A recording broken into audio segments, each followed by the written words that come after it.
Well, hello there, Dippers, and welcome back to round 12 of the Knuckle Sammich podcast. I'm your host, Drake, as always, joined by the co-host, the man, the myth, the legend, Mr. Thomas R. Shackelford. Shout out to all our Swedish listeners. Hopefully Gustafsson's going to be on next week. Hopefully he will be. We'll have to get on that, actually. We actually haven't started that off. But yes, Mr. Shackelford hit it on the head. For some reason, we have quickly become a Swedish podcast. So everybody over there, thank you for listening. Make sure you guys download, subscribe, and rate this show. Make sure you download, subscribe, and rate every single show. Guys, it is finally here. We finally have the Clash of the Titans. It is Stipe Miocic, Daniel Cormier, UFC 226. We're going to break down that entire card. We're going to even break down the headliner for the Ultimate Fighter 27 finale. And if that doesn't make you feel old, I don't know what will. But before we get to any of that, latency, you know what to do. Bring the noise. Welcome to the Knuckle Sammich podcast with Thomas R. Shackelford. A sauce on the side production. Alright, Dippers, be sure to check out every show we're dropping. The Mothership show on Mondays. Be sure to listen to Fletcher as he breaks down the draft from last week as he comes out with a very, very special Hump Day Hoops Hysteria. But it's all about fighting on this podcast, and this is what we're going to dive into. We're going to start it off hot here with the Ultimate Fighter 27 finale. Can you believe that there's already been 27 of these bad boys? It makes me feel very, very, very old. Oh, yeah, dude. It makes me even feel old. I mean, I remember, which Ultimate Fighter was it that, it was Hendo and Bisping. It was like number 3, wasn't it? They were coaching? Yeah. Probably like 6-ish, 7-ish in there. I cannot believe that they've already had 20 since then, because that was the first one that I really remembered. Yeah, that's it's nuts. I wonder how many shows have ran consistently that many years on prime time. You got like Simpsons would be up there. Yeah. Family Guy. Family Guys. I bet there's less than 10 shows that have ran that long and kept an audience long enough to actually stick around. Yeah, no, this is amazing what they're doing. And probably the best fight on that card, probably the only fight we're going to break down, Brad Tavares versus Israel Adunze. I think I butcher his name every single time every time he's brought up on this show. We've broke down one of his fights in the past, and he's an absolute hype train, and that's Israel Adesanya. And Brad Tavares said he's going to end that hype train. Opening odds were actually surprising very close. A real odd story came out about Tavares' foot. They said that he was originally going to be pulled from the fight, but now he's going to continue to fight. Odds have swung pretty big. Tavares is a 165 underdog. Israel is a minus 190 favorite. What do you see in this fight, and what do you expect?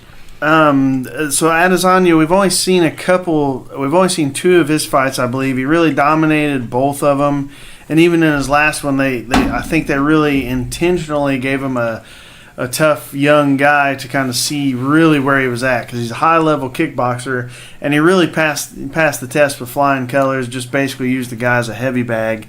And he is I just said. He's very, very, very high-level kickboxer, not trying to take anybody down, not trying to sub people off his back. He's getting to his feet to use that kickboxing. Now, he's not like a Thai kickboxer. He's just coming in, getting beat up. He's more like Anderson Silva, like flashy, kind of wild, teasing his opponent a little bit. Then you got Tavares on the other side, who's at this point, I still think of him as a young contender. But then when I start thinking, I'm like, well, dang, he's probably had 10 fights in the UFC, and he's fought some of the best dudes. He's more well-rounded. If he wasn't, he's chinny. Is the term I would use. He is prone to getting clocked, and he gets a little wild, and he has been KO'd, and he has been TKO'd, and with that, if he had a stronger chin, I would pick him in this fight. I'd feel very comfortable picking him because as far as fighting goes, he's very more well-rounded.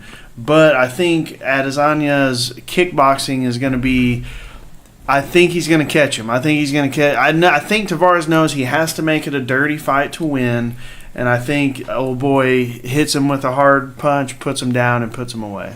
Yeah, so you have Adesanya by a knockout. I'm not going to say early. I'm going to guess it because this will be a 5-rounder. It's headline, and I'm going to guess it's probably round 2, round 3. I think it'll be a slow fight to start, and then Tavares gets a little, he gets a little too aggressive, maybe thinking that that kid doesn't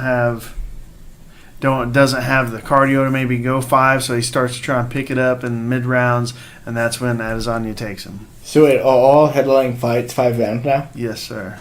Since when? Probably 5 years ago. Oh, okay. Yeah. That's exciting. All good or bad, they make them 5 rounds. I was gonna say I don't think all 5 would be 5 rounds. Yeah, when they first started that, there wasn't. They have become more selective about what fights they create as headliners for these 5-rounders. Right. Because when they first started that, they were throwing out some 5-rounders. They're like, I didn't want to see 1 round of this, let alone 5 rounds of this. So yeah. To answer your question, I don't know if it's been 5 years. It's been several years. And then to answer your comment is yes, we have fine-tooth combed some of these headliners. You still get the dud now and then. You still get the 5-round dud though. Yeah, in the fight that's boring for 5 rounds, you're like, man, if they'd have just made this 3, like these guys would have came out and just thrown bombs. Yeah. I probably agree with you. I agree with your analysis, though. The analysis was perfect. I think Tavares is a better fighter, but I just don't see him winning this fight, if that makes sense. Like you said, he is chinny, and there's always the opportunity he's going to get caught. And if there's going to be a guy to catch him, it's going to be Adesanya. Now we'll get right into it. UFC 226. I said it a couple weeks ago that it was probably the biggest card of the year, 225. This one might take the cake, though. This is working its way up to be that good, and I'm very much looking forward to it, and I'm hoping that the pay-per-view buys are actually up to get the UFC in a good spot. We'll start it off with a very, very interesting fight. Lando Venata opens as a minus 175 favorite to Drakkar Klose as a plus 145 dog. Venata has a gift of making some interesting fights and making very fun fights. It could be the opening, I think, his second fight of the night, could possibly end up being fight of the night. What do you see from this fight, and where do you see it going? I'm going to pick Lando in this one. I'm not as familiar with Drakkar. If I remember correctly, he's an explosive striker, just kind of a wild man striker, which kind of makes this pick a little tough. But Lando is also just a super creative, wild dude. I was telling you before the show, I want to say I know he was a circus performer. I'm not sure what. I've seen him do, there's videos out there of him doing tightrope walking, like doing backflips off tightropes and stuff. I know he's a friend of Cowboy. There's a video out there of him trying to teach Cowboy how to walk a tightrope. So be very careful and select of what carnies you're trying to fight at the next carnival. Yeah, the next Heron Fest rolls around, I see Lando. I'm first of all, I'm getting a picture and an autograph. And then I'm just staying away from him because inevitably a rumble's going to break out, and he's doing his ninja flips.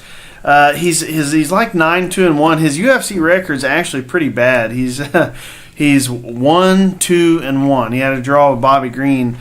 He lost to David Tamer, which I believe is the bastard that lost us money 2 weeks ago, fighting the dude from the Contender Series and got roughed up. He beat up John McDessie with a highlight reel KO. His most notable fight is actually a loss. He came in on, I want to say it was 4 or 5 days notice to fight Tony Ferguson. I want to say it was one of the original times Khabib dropped out. And he ended up losing. Many more to come. Yeah, many more to come. I think he lost a decision that fight. And really, he knocked Ferguson down, I think, 3 times in the first round. I want to say he had another knockdown in the second. But then, just that short of notice, his cardio wasn't really there, and Ferguson picked it up and beat him later. So, the dude's an absolute wild man. I would bet this is probably going to be contender for fight of the night. I don't know if it's one to bet on because they are pretty close. The other thing, aside from me just liking Venata, he trains at Jackson Wink.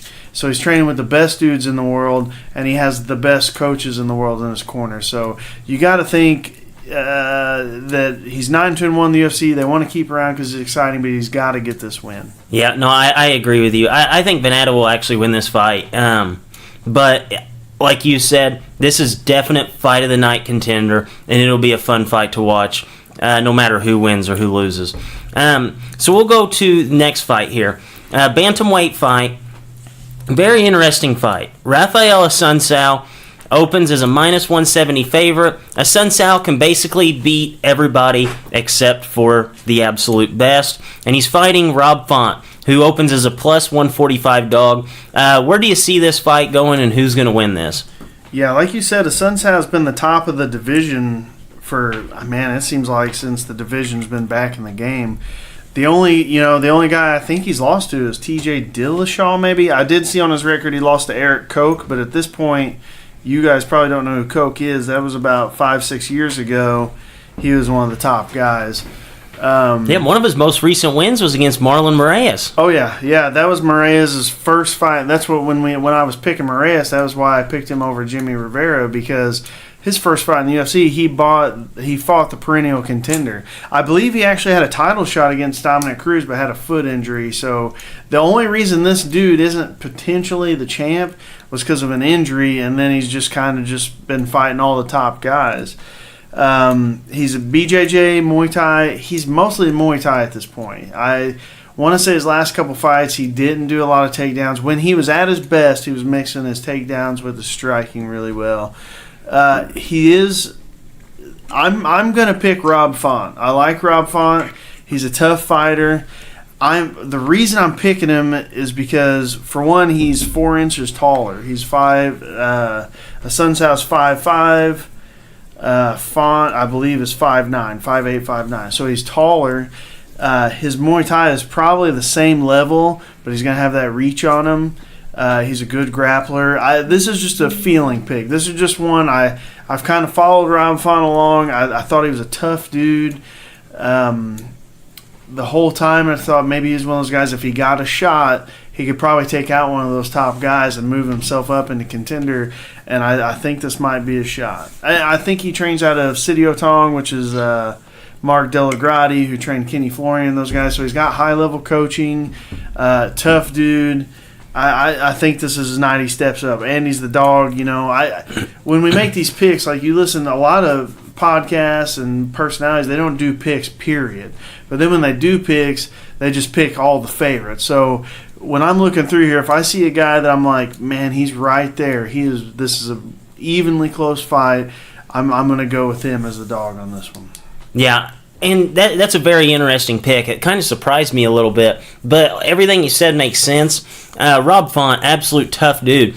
And, if he picks up this win against Assunção, I would be very, very interested to see who his next fight is against. Gotta be. Anybody that beats Assunção, you got to fight top 3, top 5 guys. Yeah, no, I agree there. So, on to the next fight. One guy, from all I've seen, is he's going to be without his favorite corner woman. And that's Platinum Mike Perry. Opens as a -250 favorite to Yancy Medeiros' +195. So we know that Mike Perry's going to come out with a different strategy, and it's not going to be break his arm or break his leg or even kill him. So what do you see out of this fight, and who's going to win? I love Yancy Medeiros. I love Mike Perry. I wasn't big on Perry. We talked about that in one of the first podcasts we did, but he's grown on me. You follow him on Twitter. I don't think it's an act. It's not an act like Covington. This dude is legitimately the town faux gangster, sketchy dude with a face tat. That's him, and it made me actually love it. When I saw him, I'm like, he's got this smoking hot. Well, now it's his ex-girlfriend, pro tennis player. The dude's living the dream. Fighting in the UFC, traveling around, talking goofy as hell. I think he got dumped because of his wandering eye. is might what she said. So he put out one of his. I found out he broke up. I followed him on Twitter. He put out a tweet. It's like, you break up with your girl, and all of a sudden she quits eating all the cake, loses 15 pounds, loses 15 pounds looking like a piece of cake. And he's like showed a picture. So I went to this girl's Instagram, and she's on the beach like looking fit as hell. And I'm like, oh damn, she broke up with him. Probably a good thing, though. I'm sure her parents are happy. I can tell you that. I can guarantee that. So, when Venata might have fight of the night. If he doesn't get it, these guys probably will. Medeiros, you watch all his fights. I think his last one was against Cowboy, and it was a slobber knocker until Cowboy finished it. The dude's got no other gear but straightforward throwing punches until either he falls or the other guy falls. Now, the bad thing going for him is that he kind of fights like one of his friends, the Diaz brothers. He doesn't have the power. He's an accumulation puncher, and kind of what happened with Cowboy and a couple other his fights, he's getting harder. He's getting hit harder than he's actually giving, and then the accumulation's not coming in. And I think with Mike Perry's power, because the dude's got some legit. He's got a bomb in that right hand. I think Perry hits him early and puts him down, and I'm not sure Medeiros is going to be able to get up from that power. Plus, another thing to know is Perry actually switched gyms. He was at one of those guys that was at a small BJJ school, a small boxing school type thing, but now I believe he's moved to ATT. So now he's training with the best training partners you can get in Florida, and a lot of them in the world, on top of his already power, and now he doesn't have the distraction of his, beautiful pro tennis playing ex-girlfriend. Yelling at him to break somebody's legs. Yes, he's going to actually have a corner this time. Yeah. So you won't hear break his effing leg from the beauty queen over in his corner. You know what you and Yancy Medeiros have in common? What? You guys both wrestled heavyweight in high school. He did? Yes. Is that not crazy? That makes me feel like shit, because I'm still like 230 and he's fighting 170. No, dude, he looks good. And they were saying it leading up to the Cowboy fight. I'm like, there's no way. They're like, this is impressive, how good he looks now. He wrestled heavyweight in high school. I can't imagine him as a heavyweight. Oh, neither could I. Because I was fat one year. I weighed like 245 one year, but I wrestled a bunch of heavyweight. I weighed like 200 pounds, so... To picture Yancy, who's a really skinny, he's not muscled up. He's skinny. To picture him a heavyweight, man, his record had to be like 0-250. Oh yeah. I'm gonna try and slide in his DMs to get that high school wrestling record. Oh yeah. That would be interesting to see. One of my favorite fights on this card, Uriah Hall opens as a plus 325 dog to Paulo Costa, who is, in all accounts, I would say at this point, kind of like one of those UFC golden boys. Undefeated, looks like a Greek god. He's a minus 450 favorite. Just got done beating up on Johnny Hendricks. Actually, now is retired Johnny Hendricks as of today. What do you see in this fight, and who do you like? I'm picking Costa. I feel like Costa is Uriah Hall 3 years ago. Uriah Hall in The Ultimate Fighter was hitting all those spinning kicks, just murdering people, and he was supposed to be the next champ at 85. And when he came out, I don't know if he's got it mentally, and he's been really outspoken, man. He's had some fights that he said that his corners had to force him to walk to the octagon just because his temperament and stuff he has the physical abilities, but his mental abilities aren't there. Now, he's surprised that he knocked out Gegard Mousasi, who's the Bellator champ. Gegard picked that win back up later, but it wasn't like he just mauled Uriah Hall. He beat him, but it wasn't, So he's a dude that I feel like going against Acosta, who we know is a little pit bull.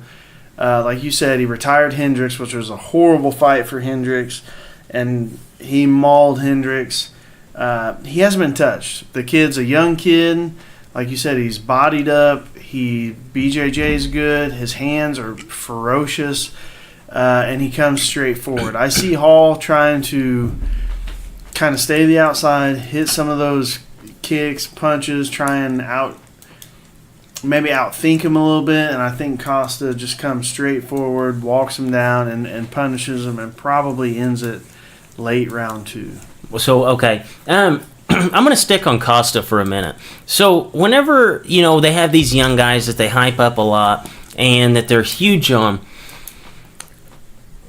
I go one of two ways. You are never just like, okay, I'm okay with this guy, he's all right. You're either in the camp of this guy is absolutely phenomenal, this guy's the next big thing, or you're in the camp that I don't think that this guy's that as good as advertised. And I feel like watching him in that fight against Hendricks was beat. Hendricks was old. Hendricks was a shell of himself from a few years ago. No more TRT playing for him. And Hendricks actually landed some good shots on him. And I wasn't as impressed with Costa as I have been with some of the younger guys I've watched in the past. Like whenever I watched McGregor for the first time, I was like, okay, this guy's the real deal. Yeah. And whenever I watched Sage Northcutt, I smelled that from a mile away. I said, this guy's not all that's advertised. And Costa, I feel like he's never going to be a champ. I feel like he's not good enough to ever be a champion in the UFC. Do you think I'm wrong about that? That's the only fight that I've seen him in. And again, if you're just a casual fan, you're looking at it and you're saying, okay, Johnny Hendricks was a champ. Johnny Hendricks, a lot of people thought beat GSP. He had those close fights with Robbie. This dude just beat a champ, so he's going to be a champ. But like you said, the Johnny that fought Paulo Costa is not the guy that fought Robbie twice. He's not the guy that, KO'd Amir Sadala and had that close fight with George. So I definitely... to me, it's not enough. There's not enough... not enough of a body of work. Film in the can to really say whether he's going to be a champ or not. I do think he's got enough to beat Hall, but I don't know if he's got enough to be a champ. This will be a good test fight. I mean, Hall's still tough. He's still a tough dude. And if he's there mentally, he is absolutely one of the best in the world.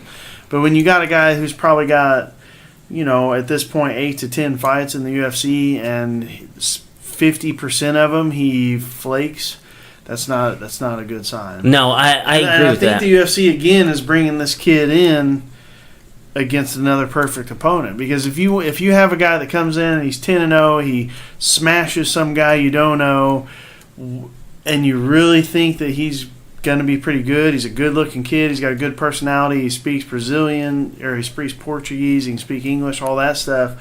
What's the best way to get people to see him? You put him on a card against an ex-champ who's hasn't been what he was. So his name got out there. So now what are they doing? Hey, we got another guy who's a name.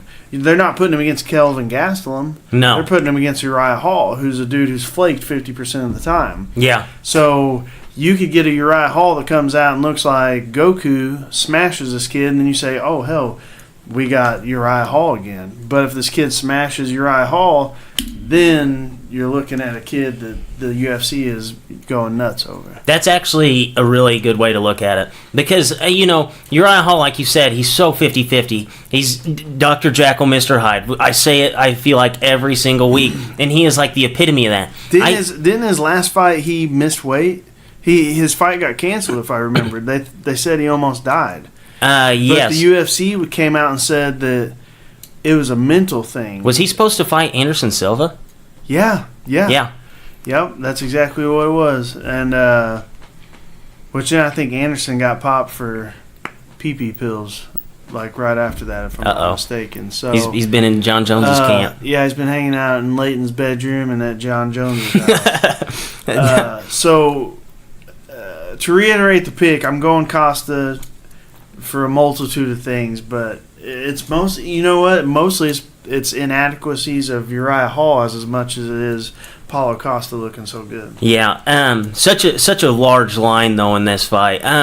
I will say the most impressive route to victory, in my opinion, for Costa would be if we saw a great Uriah Hall in the first round. Yeah. Now, if he came out and Uriah Hall wins round 1 and Costa ends up winning this fight, I would say, okay, I'm sold. you guys have me here that this is actually a guy. I agree. Who can be on the up and coming. It's better for the UFC if the first round's really contested, or if one guy, like you said, goes down deep, has to dig deep and win later. That's better for the UFC, especially in the 85-pound division. Oh yeah, I agree with that. So probably my favorite name on the card, Gokhan. Okay, so if you tell me that guy's name's Gokhan, I'm probably not gonna mess with him. And then you mix it, Gokhan Saki. Just about as good as a kickboxing career as you could ask for a guy to transition to the UFC. Opens as a minus 170 favorite to Khalil Roundtree at plus 140. Light heavyweight matchup here. Gokhan could be that new blood that we're looking for. Not necessarily new as in a young guy, but new as in a new face to the UFC. What do you like in this fight, and who do you think's going to win? I'm picking Saki. Me and you talked about Roundtree a little bit. I only know him from the Tyson Pedro fight, where I believe Pedro KO'd him. So you got the dude that Pedro who KO'd him, who's got legit knockout power. But then you got Gokhan Saki, and I actually didn't realize that he fought MMA until I saw his name on this card. I remember his name from kickboxing, watching K1 and stuff. I looked up his kickboxing record. He's 83-12. So he's had 96 pro kickboxing fights. He did win the K1 World Grand Prix in 2008, I think it said, which is, as far as kickboxing goes, that's the Olympics, that's the UFC, that's the NFL of kickboxing. Yeah, that's the best. But his MMA record is 1-1. So I don't know why the UFC signed him. But I'm guessing it's because he's an exciting fighter, of course, which I know from seeing him in kickboxing. I'm gonna pick him by Hulk smash of Roundtree, because Roundtree, you said he's kind of a straight ahead throwing bombs type dude. So unless another high level kickboxer fails me like Tamer did 3 weeks ago, I'm picking Saki, and you're probably gonna see a stand-up clinic. You're going to see a dude who's had almost 100 of the highest level kickboxing fights going against a dude with like a 9-5 MMA record. Yeah, I agree with that. I think Saki's going to beat him down. And, if you're looking for a guy as in Saki to, make that next step and be a big name in the light heavyweight division, I think this is the perfect guy to throw out there. Yeah. A guy who's going to come after him and throw absolute bombs. And I really see, like you said, a stand-up clinic out of Saki. I mean, he's one of the best in the world at that art. So I think this would be a fun fight. I don't necessarily think fight of the night, but I think this is going to be a fun one to watch, especially if you like to see guys stand there and just beat the holy hell out of each other. So we'll get to lightweight matchup. Michael Chiesa versus Anthony Pettis. Chiesa opens as a minus 160 favorite to Pettis' 130 dog. I know where I'm leaning in this fight, and I'm standing firm in the ground on it. But what do you see in this fight here? This is a little late. I mean, this was one of the ones that fell out from Dollygate and Connor in New York. Look, man, I picked Chiesa. Picked Chiesa by sub in round one. It's plain and simple. He quit in the Poirier fight. I picked him in that fight. It was a back and forth fight. At no point one guy would get the better hand than the other guy, and then the other guy, and then the other guy. At no point in that fight did I think, holy crap, Pettis is old, Pettis is outworked, he's going to lose this fight, until it was over. Until Pettis just said his rib popped out, he just quit. There was no submission on. He just kept getting taken down a little late. It looked like he quit. I don't like to say that about fighters. I've never been in that cage. But to me, it looked like he quit. I agree with you on that. And the same kind of when he got that shot at Holloway. I think somebody got hurt. He stepped up and fought Holloway. Holloway was getting the better of him. At some point, it looked like it was just too much. This isn't Showtime anymore. I may have called for it. I know I talked to you about it. I want to say I would have liked to seen him retire after that Holloway fight. He's had a couple in a row where he didn't look like himself. He's got zero confidence. He's got zero.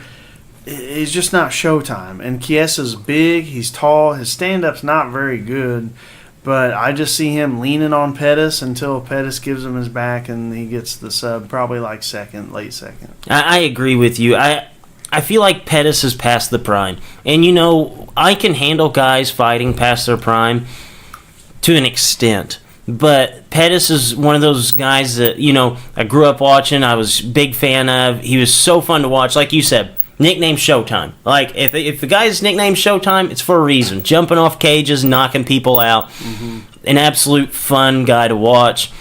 Not so much anymore. I think when you think about that, across all sports, what's the worst thing? What's worse than seeing a dude that you admired and liked who was a supremely confident, always hitting dingers or stepping up and striking dudes out or running touchdowns in when it counts, and then all of a sudden they don't have that anymore. They still got the skills. They can still be competitive. They'll beat the lower guys. It was like when Jordan came back to the Wizards. Like, you wanted Jordan hitting the game-winning three, or you wanted Jordan from just slamming, but his skills were still there. He could have played in the league for probably another 10 damn years. But when you see what they were, there's nothing worse than seeing that, that confidence diminish. I could say the same thing about Magic Johnson when he came back after the AIDS stuff. When he came back later, like, he still had an okay season, but it just wasn't Magic anymore, and that's kind of how Showtime is for me. I agree with you, and I'm in the group of people that think, like, I'm okay with you retiring on top, Oh, yeah. Because I don't want.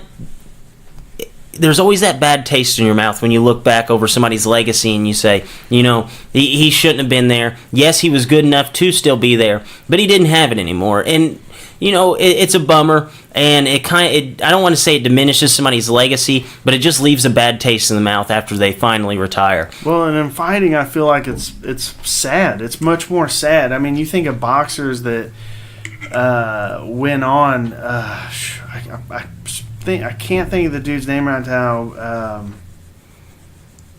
He was a big-time pro boxer. Anyways, he was a big-time pro boxer in probably like the 50s, 60s, something like that. But by the time Ali and Frazier and those guys came around, the dude was still trying to fight. He was basically homeless. I mean, Evander Holyfield right now is basically like that. The dude's probably made $200 million, and I don't think he's fought in a while, but basically he's went bankrupt a ton of times.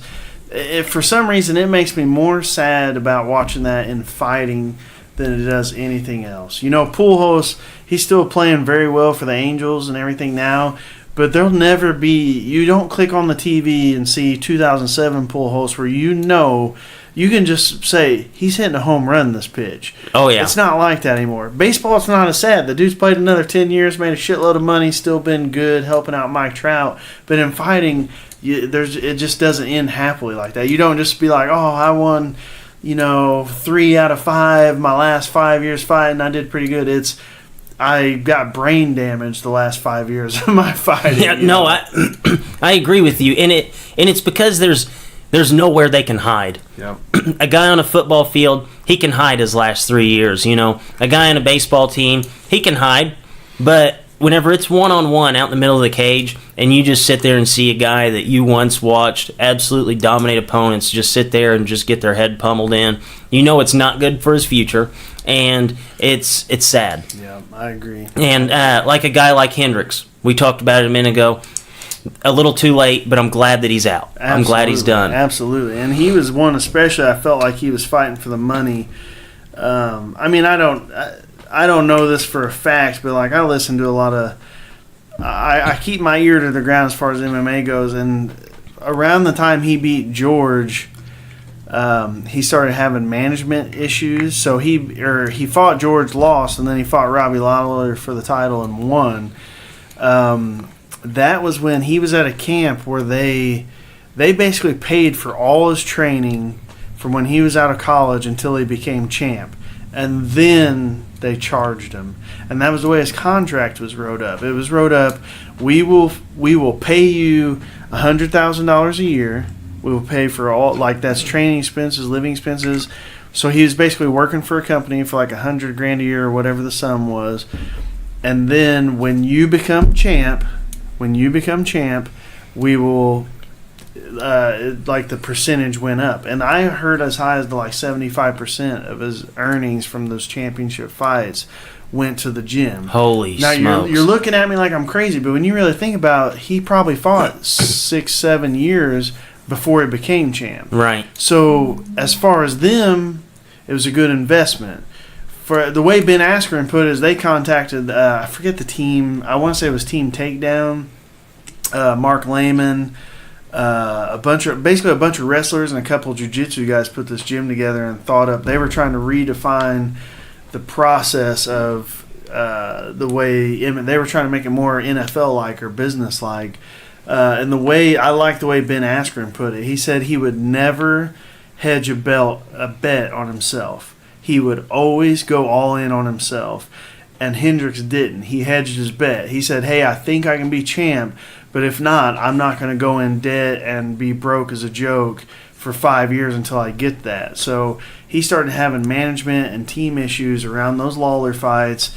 And this, rest in peace, Anthony Bourdain, if you ever read any of his books, opening a restaurant is the worst investment in the history of investments. I think 10% of them last 5 years and 0.0001 last past that. He opened the Big Rig Steakhouse, and it floundered and went under. And so I really felt like he stayed over for the money. And those, Stephen Thompson beat his brain in. Paulo Costa beat his brain in. He did pick up a win over somebody. I can't recall who it was, but Johnny, you're looking at him, who is a national champion wrestler, almost beat George, beat Robbie Lawler, had another close fight with Lawler. You're looking at him like, just go. Just go, bro. Right off into the sunset. But I don't know that he could. I don't know that he could at the time. Yeah. So we'll get back to the UFC 226 card here. Heavyweight matchup. And I think this is going to be a fun fight. I don't know if it's going to be good. Think it is? I think it's going to be fun, and I don't know why. So Francis Ngannou opens as a minus 350 favorite to the Black Beast, Derek Lewis, plus 265. You think Ngannou is going to get back up on the saddle, or you think the Black Beast is going to go deep again tonight? There's no way I can pick against Derek Lewis in this fight. The Black Beast will come out victorious over. He's going Ngannou. deep tonight. He's going. Look, guys, if you haven't heard some of Derek Lewis's post-fight interviews or his Instagram or his Twitter, you have got to follow this guy. Hands down, the funniest dude in MMA. His nickname is the Black Beast. And he came up with himself. You'd be like, oh, that Black Beast. You're getting hit with the racist card. Nobody likes you ever. But when a gigantic black dude named Derek Lewis comes out and says, hey, y'all, I'm the Black Beast and we ain't going deep tonight, you got to love the guy. This will be a slobber knocker. Yeah. Lewis has been calling out. He's been calling out Ngannou for a while now. After Ngannou, I don't even think the fight had ended, and he was already making fun of Ngannou with the Stipe Ngannou fight. Word was after that fight, it came out that Ngannou's coaches didn't believe in wrestling or cardio. What? He was fighting Stipe Miocic, who's probably one of the best heavyweights ever, and he did 0 cardio and 0 wrestling for the fight. And what happened? He came out, blew his wad in 20 seconds, and got wrestled and worked for 5 rounds. I believe Derek Lewis put out a short video of a treadmill, and he said, "Hey y'all, Francis Ngannou ain't been hitting this treadmill," and he was dogging him right off. So Ngannou is pissed off about this, and he's a nice dude. You've never heard that dude talk, but he's pissed off. So I see this fight, 2 dudes throwing hands for it. I cannot see this lasting past the first round. No. If it lasts the first round, it's going to look like this. 2 dudes at your local bar throwing windmills with their chest touching each other, no one hitting, and then they got to hang on to each other for the next round and a half.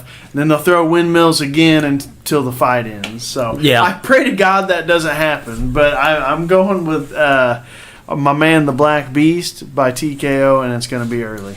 I think I agree with you there. Man, Derek Lewis, he's the best. If you're not familiar with Derek Lewis, just look up his post-fight interviews, and they're the best thing you'll ever watch. Hey, you know what else he doesn't like? Wife beaters. He doesn't? No. Oh, no, he doesn't. Travis Brown, when he fought Travis Brown, he was married to an Instagram model, like fitness model at first, and she was claiming Travis Brown beat her. Now, there was I think she had some bruises at one point, but there was no real evidence ever, and most people didn't think that he did it. They just thought it was a bad breakup type thing. So he started calling Travis Brown and said, "I like to beat wife beaters up."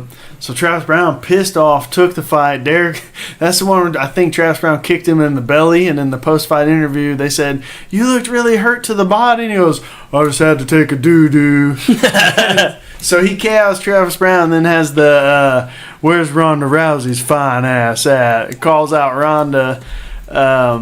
And then he's also been pretty vocal about our man Greg Hardy. As soon as he heard Hardy was coming to Contender Series, he says, I'm trying to think of the exact quote, but basically he says, I was in the pen. He did do some years in prison, and that's another. He's a feel-good story too. He was in prison, got out, is doing really well.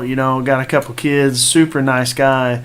Living right, and he says, "I went to prison with a bunch of wife beaters. I like to beat wife beaters' asses." So he's the best, man. He's the superhero of the UFC. I'm telling you guys. Yeah, I would like to see him in that title fight, and I think if he beats Ngannou, I think he's gonna lock that up. Man, Derek Lewis, he's definite legend in my book. So how does he feel about the tank tops? Did he find that type of wife beater? Or I don't know. I don't know if I've seen him without a tank top on. Now you mention that, he's a tank top guy. Okay, I see. Yeah, he just doesn't like the physical wife beaters. He doesn't like the physical wife beaters, and he is, he may be the ultimate feminist too. I mean, he's gone on record several times saying he will whoop wife beaters' asses for wives. So that could be after fighting's over, he's gonna have a hell of a career. He could. Could you imagine being a dude that slaps around your wife, and then just one day you get a knock at the door and it's the Black Beast? Yeah, they're clubbing you. He could seriously be a vigilante. The Black Beast vigilante. I'm gonna slide that to him. See what he thinks. He is so when the Houston floods happened, he helped a ton of people out. He had videos on Instagram of him carrying old ladies out of their houses through the floodwaters. He had a big he's got a big old hillbilly truck jacked up 150 inches. He was giving people rides in his truck. So legitimately, the dude's a good feel good story.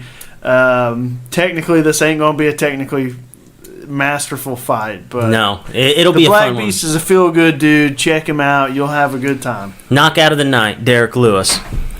So we'll get to some featherweights here. This should actually be a pretty good fight. I know where I'm standing at. I've been a huge Max Holloway guy since the beginning. Max Holloway opens as a -175 favorite to Brian Ortega. Brian Ortega's undefeated, coming off of easily the most impressive win of his career against Frankie Edgar through an uppercut that might have knocked anybody in the world out. What do you see in this fight, and who do you like? All right, guys. If you've seen Brian Ortega, you've seen those baby blues. I can't look into that man's eyes without falling in love. I'm in love with him, and I'm picking him. You're picking Brian Ortega. Between the baby blue eyes and the mystique around his submission game and his story, I don't know why. I've thought when I roll it through my head, Max Holloway has more ways to win. He's had higher level fights, cardio for days, toughness. I don't know why I can't pick him.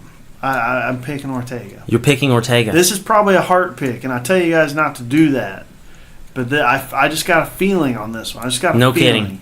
There is some technical things.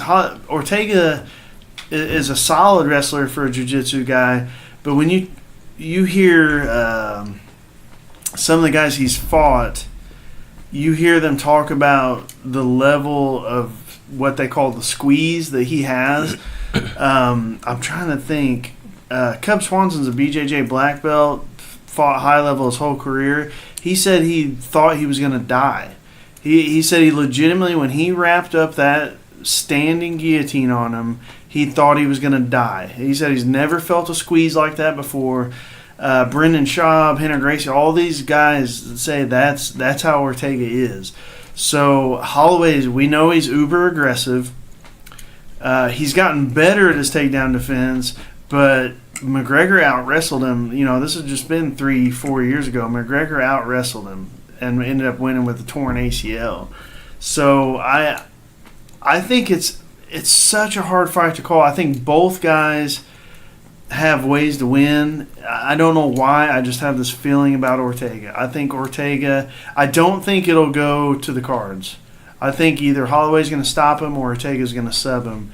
But I just feel like the mystique around Ortega right now with that elbow/uppercut KO of Edgar, I think that he is going to take this one. Wow. That would be pretty shocking, honestly, in my opinion. It would be a complete shock. I mean, not everybody expects Holloway to win, but when you have a guy that's so dominant and has been for the last couple of years, you don't expect him to get beat. But, man, this is just one of those that a lot of people are looking at like, wait a second, like Cubs never talked about a guy like that. Frankie Edgar's never said, hey, I ain't never been hit that hard in my life. You know? Right. And you know, as much as been, you know, the build-up, the resume, everything that Max Holloway's done, to look at these odds as so close as what they are, kind of makes me feel like, you know, there's something up. Like, is there something up there? Because those are pretty close odds. He's a big guy too. So Holloway a lot of times has the reach. On those guys. He's very tall for that weight class. I believe Ortega's as tall, if not taller. Wow. So he's mostly boxing, though. I don't recall him throwing a lot of kicks, which really Holloway's probably mostly boxing. He does throw some leg kicks in there that are pretty well. That really could be a big thing in the fight, is those leg kicks. But if he can get them off on Ortega without Ortega getting him down to the ground, those could be big. Yeah, that'll be a fight that I'm definitely looking forward to. Max Holloway is one of my favorite guys. When I was looking at this, of course DC and Stipe is big, but that's really the fight I'm looking at. That's the fight that I'm excited about. Yeah, it'll definitely be a good fight, and I'm looking forward to that one. So you kind of hinted at it. Stipe Miocic, Daniel Cormier. It's finally here. I feel like we've waited forever for this fight. Heavyweight champion of the world versus the light heavyweight champion of the world. Stipe Miocic opens as a -275 favorite to Daniel Cormier's +215. Heavyweight title fight. I think, as far as I can remember, this is the first time we've seen a heavyweight and a light heavyweight title fight where they kind of come together. Where do you see this fight going, and who do you have winning? This is a 50-50. I mean, this is basically like the Holloway-Ortega. This is 50-50 in my eyes. DC, so everybody knows DC, one of the best, probably the second best light heavyweight ever of all time, just a hair behind the best of all time, which is, of course, John Jones. Wrestling is out of this world. He's really more of a boxing guy with a leg kick. Pretty good head movement. What most people don't know about him is he really struggles to make weight at 205.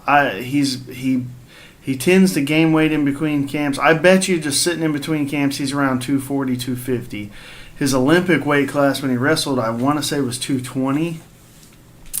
I did hear Chael Sonnen was talking about one season, or for one tournament, I guess he just got tired of cutting weight. He jumped up and beat the #1 heavyweight in the world, Mako, which I'm sure you've heard of Mako. Beat him, and as a lot of those guys are putting it, like, he doesn't lose cardio or strength or any of that when he goes to heavyweight. He's really draining himself to get to 205. The reason he does that is because his best friend is Cain Velasquez, who was the heavyweight champ when DC came into the UFC. So DC's undefeated at heavyweight. You know, he's beat Barnett, he's beat Roy Nelson. I want to say he beat Frank Mir. He's beat a ton of top guys. I believe he'll have the wrestling edge. I think as far as power goes with the hands, he'll have a slight disadvantage. And then that takes us to Stipe. So Stipe is, with this win, he might be considered the greatest heavyweight of all time. I mean, especially this era. It will be the most consistent. I think that if he wins this fight, he'll be the greatest UFC heavyweight of all time. Yeah, I would think that because he's been most consistent. We've had some other, Tim Sylvia had a run, Arlovsky had a run, Kane had a run, but it was a run. Like, they stopped. Like, 1 to 2 to 3 fights, they were either injured or out of it. I want to say this is maybe like his 4th defense. Big guy, strong guy, solid wrestling. And it really, as far as the stand-up goes, it's about the same. Like, he's mostly a boxer, and he's got a leg kick, a low leg kick. This fight, to me, really comes down to the power in Stipe's hands. I want to say John Jones has a bigger reach than him. He has the biggest reach in the UFC. Yes. So DC has dealt with a reach. Him and like 8 foot tall Steven Struve are tied. Yeah, which is nuts. So DC has dealt with a reach before, but there's no doubt that Stipe has more power in his hands than Jones. So if we will know in that first round how much that power is going to affect DC. If it's 10 steps above a John Jones power with his hands, then DC's in trouble. But Jones isn't necessarily known for power in his hands, so he could be that high, but it couldn't, he fought Roy Nelson. DC fought Roy Nelson and got tagged a couple times, so he can take a shot. I am picking DC. I'm a DC homer. I know that, and I feel like this card, there's been 3 fights that I've picked just out of homer, but I think DC uses his bob and weave pretty well, gets inside, gets Stipe on the fence, and uses that superior wrestling. Now, another thing we know is Stipe has gotten hit with some of those low calf kicks that have kind of been popular in the last year. He got popped with one, and his leg basically doubled in size almost instantly. And he said afterwards, like, I couldn't have fought that second round. It was against Junior Dos Santos. He knocked Junior out, I want to say, late first round, and he said, I don't know if I could have came out in the second because his legs swole so bad. Well, what happens to be DC's best kick? A low leg kick. Right. So DC's got to get in his face, beat that reach, beat that power, and make it a really, really dirty fight and hope his cardio stays up. So I think he will. I think all those things will come into play. I don't think Stipe's been against a better wrestler. I don't think he's been a wrestler of that caliber. I got DC. I don't think it's going to go to the cards. I think DC may get a TKO or a submission late, like round 4 or round 5. Either way, I don't think it goes to the cards.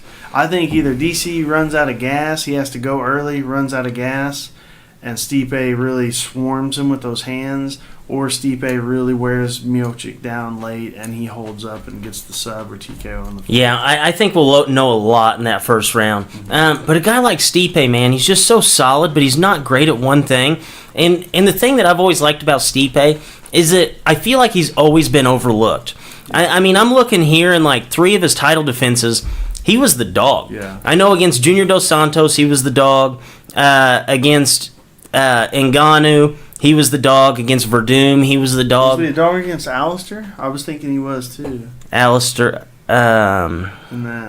I don't see that on here. No, he was just barely favorite. It's weird because he definitely is overlooked. I mean, you look how much hype the UFC put behind Ngannou for the last fight, and Stipe made him look like an amateur. Yeah, no, I know, and it seems like he's always overlooked, which has always bothered me about Stipe because he's so well-rounded, even before he was the champ. I'm like, This guy doesn't have any holes in his game, but every single fight, he answers the bell. It doesn't matter if he's the favorite, if he's the dog. I mean, three of those last 6 fights that he's just been absolutely phenomenal, been a freaking, trains come and get off the tracks type fighter, and he has been the dog in those. He's not a talker, so, I mean, if you're not talking, you're not getting noticed, even if you are the baddest dude on the planet. Yeah. And I do think he's the baddest dude on the planet. I think if DC wins this, that doesn't take anything away from Stipe's heavyweight career. And DC's probably likely to retire after this. He may stay around for one more if Brock Lesnar. So word is Lesnar's going to be at the fight and may get the winner of this. He would probably stick around for that big money fight, but I'm going to guess DC retires sometime soon after this. And I'm still picking DC to be the heavyweight, or Stipe to be the heavyweight champ after DC retires. Right. It'll be interesting to see. Like I said, it is a 50-50 fight. I'm excited to see that fight. That's the fight that I'm just like, I'm keened into. I think that's going to be an excellent fight. And just take a little guess here. What do you think DC is going to weigh in at? 245. You think 245? Yeah. I think it's going to be surprising. Yeah. I think whenever he steps on the scale, we're going to be like, holy shit. This guy's pretty big. Yeah, he fought heavyweight before, and he basically looks. He's one of those rare dudes that looks the same at 245 as he does at 205. Yeah. Except in his face. His face at 205 has that drained, pale look to him. He's just thicker. He's just a solid. He's just a solid guy. He's one of those very few dudes on earth who don't look like they bulk that. You look at Chuck Liddell when he fought 205, he still kind of had his little beer belly looking thing, but it had abs. It was like one of those weird beer bellies. It was like the I'm on HGH beer belly. Yeah. And when they showed him in between fights, he'd be like 250. You could tell. You're like, damn, Chuck been living it up over there in Cabo San Lucas, so DC's not one of those guys. He gets bigger, but he's not out of shape bigger. He just doesn't have to drain himself to hit 205. Right. I think that's going to be a great fight, though. I'm looking forward to that. So you talked about Bones Jones there for a minute. Did you see that he had recently slid into one of the Saucy Boys' DMs? Oh, I didn't know it was the DMs. I saw our boy Fletch went at him. I wouldn't even say he went at him hard. Didn't he just say something like, hey, man, just pass a drug test type thing, and then he came back out. Read that, because I didn't realize it was a DM. Yeah, he went right into it went down in the DMs. Oh, my Lord. So John Jones, in the most John Jones fashion, quote tweeted his own tweet. His original tweet was, what have you done for me lately? Let's just be real and stop asking this question. And I don't know what he was talking about there. Somebody said, some MMA outlet came out and said, if DC wins this, is he the greatest fighter of all time? Okay, and then John Jones quote tweeted that, and he said, if he's in the conversation, does that make me the motherfucking man? So then Fletch had to chime in, like he usually does. He said, dude, just pass a piss test, please. And he threw a please on there. So, he was being sincere about this. And John Jones slid into Fletch's DMs and said, keep being the fan. I'll keep being the star. I think John Jones is in a bad place. I've been watching a lot of his tweets lately, and he's been, he's in that really, really bad spot where people get whenever they're in a really, really bad spot, trying to remind everybody, like, hey, remember what I was? Remember all this stuff that I had done? And continually throwing it in our faces. So it makes me look at John Jones like, this guy has not changed a bit. Yeah, that's disappointing. That's disappointing. The answer is a chowderhead like Fletch. Yeah. How many of those do you think he's done a day? Dude, you'd have to think a lot, because Fletcher wasn't just one of the only guys on there. I was scrolling through the list there of all the replies to it, and everybody was on him. Everybody was posting funny gifs and stuff, and just being ridiculous about it. And I mean, this might be his full-time job now. Rogan, I'm a big Rogan listener. He says absolutely never, ever, ever, ever, ever, ever, ever read your comments on anything you tweet, ever. And I think that's, if you're a star, I think that's a good thing, because you think if Fletch tweeted him, pass a piss test, please, how many people were saying worse stuff to him? Oh, yeah. It's not a good. I think you're right. I'm not a psychiatrist. I don't know John Jones other than just being a huge fan of him, but you gotta think that's not good. No. I like to go on our local news stations thing, and whatever their story's about that people are blown up about, I just post just devil's advocate question, and people go nuts, and it cracks me up. Yeah, but they're also not John Jones. I don't think that's what John Jones is doing here. No. He's not just being goofy devil's advocate to work people up. And, he's right. John Jones, to me and to many people, is the best guy to ever fight in mixed martial arts. And you could probably go through history, and he may be one of the best fighters in the entire world, history of the world.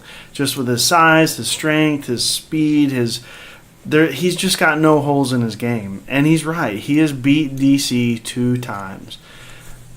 They got asterisks by him. I mean, there's no other way to say it. You know, he brags about the first fight being he was on a coke partying on coke for 2 weeks before, and then he goes, "Look, man, I've known somebody that competed while intermittently doing coke, and they were. It helps. It helps. If you're not high on coke while you're competing, if you're on it 2 days before, I'm telling you, I've seen it. I've physically seen it with my own eyes. And then the second fight, he got hit with some sort of performance enhancer. Yeah. And they said it was like dick pills or something. Oh yeah. I love John Jones. To me, he will always be the greatest fighter of all time, and I would love to meet him someday and all that. I invited him onto the pod. I don't think he's coming. I invited him on. You know, we got a better chance to get Gustafsson for our Swedish homies. Yeah. He's right, and you know, credit to DC. DC's never said, "Hey, you were doing this, that win don't count. You were doing this, that win don't count." He's always said, "John beat me 2 times. Those are on my record." Yeah. End of story. I think one got ruled a no contest, the last one. Yeah, John's been talking more shit about DC than Stipe has probably since this whole thing started. Yeah. And you know, DC, I feel like he's always been like, "Hey, this guy is telling me he's going to kill me and this and that," but then when he talks to you, he's kind of like he's a two-faced guy, you know.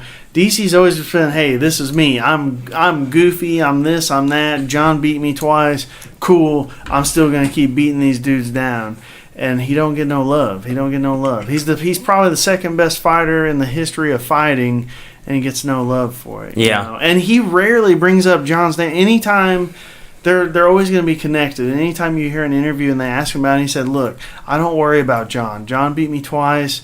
I don't worry about it." He does come back at John. I seen later Jones had put something about his wife. Like, you think about me at night. I'm sure your wife does too, something. And DC said, "Hey, let's not talk about wives. Like, chill out, man." So, like, he does get after John. He's a normal dude. If old boy's pestering you, you get after him finally. But, you know, hey, what's Flesh's Twitter handle?